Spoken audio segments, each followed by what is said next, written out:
had to process some things this morning that I felt compelled to share. You never know who it might help and whose heart it might reach. So I'm just going to read you something that I wrote and actually posted on some social medias. And so you can kind of see what space I'm in. I sat with this energy most of the day. It's now 3 p.m. here. And the grief that I've held inside, the guilt, the shame, the distorted frequency of love that I have spent most of my life chasing. I sat with all of that this morning. And it actually led me to a deeper truth. So let's start this by me sharing what I had posted so I can get you in the energetic of what I'm processing. And so I can just open space for that deeper message to come through for you. If you found yourself here, there's probably a reason, you know, call it coincidence or not. But if you're still sitting here, then you know that I have a message to share with you. I had a dream last night about a boy that carried the same laughter as mine, the sound, raw, goofy, open enough to want to share it with the world. And I hear him every time I laugh. A boy that would sit beside me and he would know all my darkness. And he still chose to sit with me and bring the sun. That boy turned into a teen who walked beside me, reached out and tried to save me a few times when I was making all the wrong choices from a place of hurt. A deep sorrow embedded in me from a man and from another boy. The wounds who taught me love equals pain, distorted my sense of self-worth, fractured my heart and how I would give and receive love. This teen would turn into a man that would chase my love, and I chased someone else's. I chased love. A man I hurt just as deeply as I was hurt. A man I thought was just playing the game of love the way I was taught.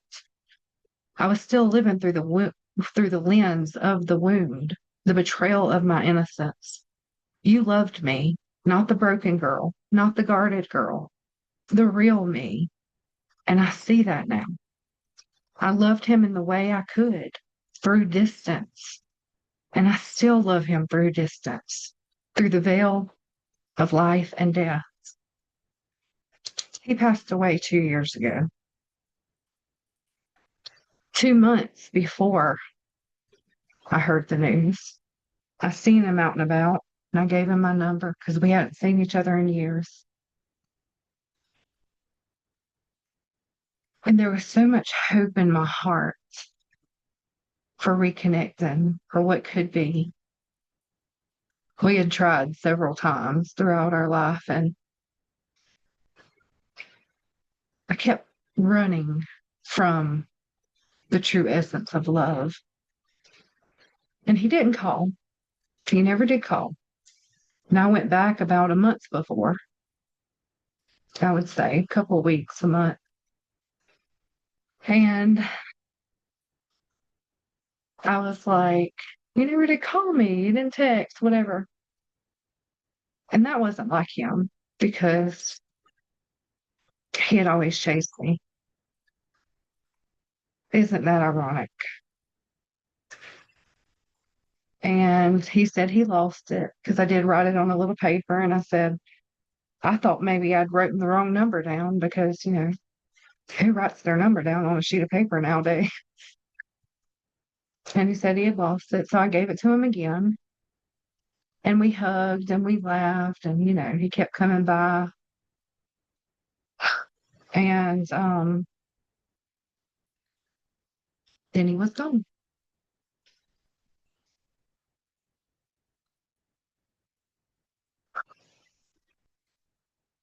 And so this dream brought up all of that grief, all of the mistakes that I had made, one really huge one.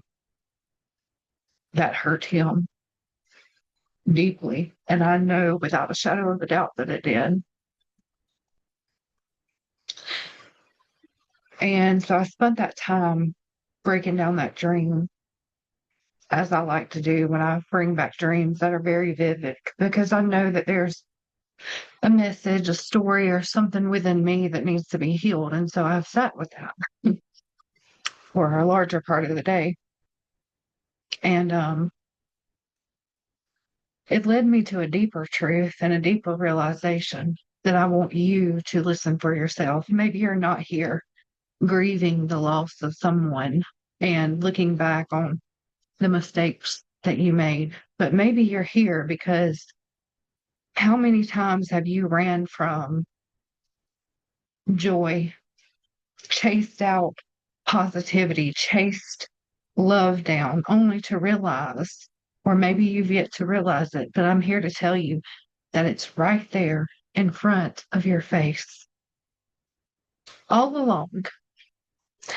And I'm not just talking about some person, because in the true essence of this boy, this teen, this man, he never gave up.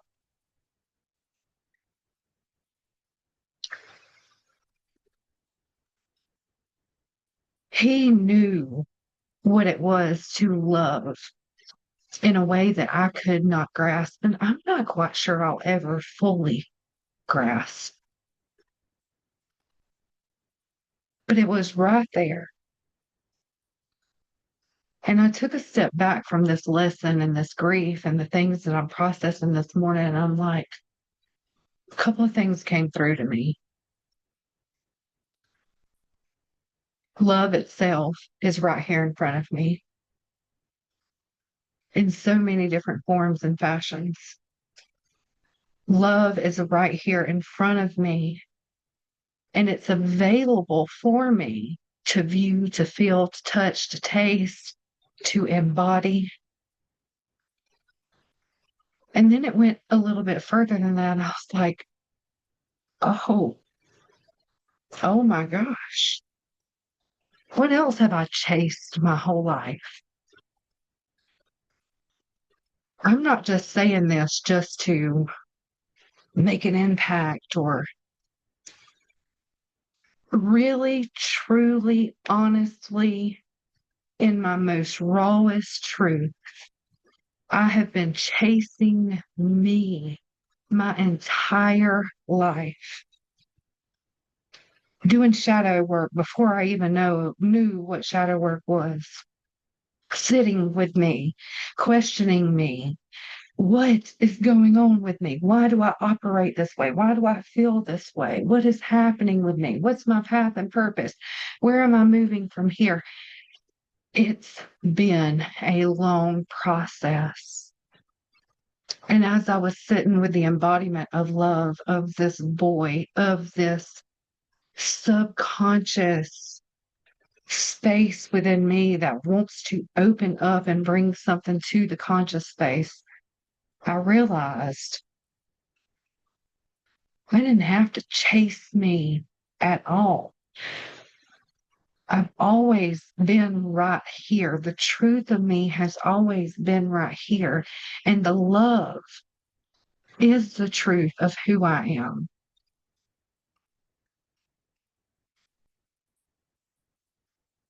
The lessons that I had to go through to actually see that deep. But the truth remains. I'm right here. I've spent the entirety of my life chasing me, chasing love. And it was right there in front of my face the whole time. This is just another process in my developing and my expression of divinity through me. It's a profound realization that I know is going to continue to expand.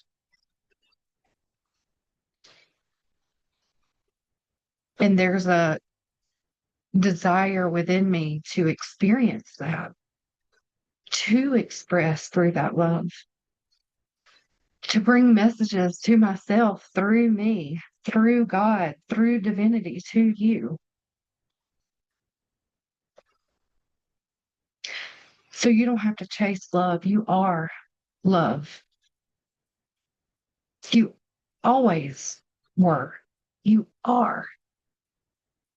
And the way that you will continue to be and develop in that embodiment is up to you. You don't have to hit a wall like I do. You don't have to go through these deep, very painful lessons, and you don't have to realize it too late. You can take this truth right here and right now. Let your heart swirl in this energy. Let it stir and echo that truth in your bones. You're worthy of that expression. I'm worthy of that expression. How fitting is it that I wore "We're All Broken"? That's how the light gets in and through every single wound, pain, hurt, sorrow, grief, humility, embarrassment, disappointment, anger, sadness. There is a light trying to form within that to express to you one simple truth, one simple message. Love dwells in here. Divinity is yours to claim. God's will, if you will. You are love. It's up to you how you choose to show that and express that from here out. Till next time.